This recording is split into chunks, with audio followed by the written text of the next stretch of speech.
தேவன் தந்திருக்கிற வாய்ப்பு. மிஷனரிகள் கஷ்டப்பட்டு தியாகம் பண்ணி சம்பாதித்து வைத்து ஆலயத்திற்கென்று சபைக்கென்று வைத்திருக்கிற சொத்துக்களை விற்று தின்னுகிற திருடனாய் இருக்கிற உங்களை எப்படி தேவன் நியாயம் தீர்க்காமல் விடுவார்?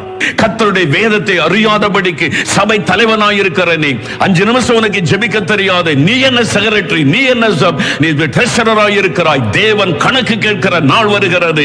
You cannot escape from the judgment of God. அறிந்து கொள் கிறிஸ்தவனே, மனம் திரும்பாத பட்சத்தில் அழிந்து போவாய் என்பதை அறிந்து கொள். தேவன் மனம் திரும்புவதற்கு உனக்கு வாய்ப்பை தருகிறார். I am a secretary, I am a treasurer, I am a moderator. எவ்வளவு நேரம் ஜெபம் பண்ணுகிறாய்? எவ்வளவு நேரம் முழங்காலை முடக்குகிறாய்? பவுலும் பேதுரும் அன்றைக்கு முழங்காலிலே நின்றார்கள், சத்தியத்தை போதித்தார்கள், தேவனுடைய குரலை கேட்டு செயல்பட்டார். நீ சபை தலைவன் என்றால் எவ்வளவு நேரம் சபைக்காக ஜெபம் பண்ணுகிறாய்? நீ செக்ரட்டரி என்றால் எவ்வளவு நேரம் ஜெபம் பண்ணுகிறாய்? 10 நிமிடம் கூட நீ ஜெபிக்காத நீ சபைக்கு தலைவனாய் இருக்க தகுதியற்ற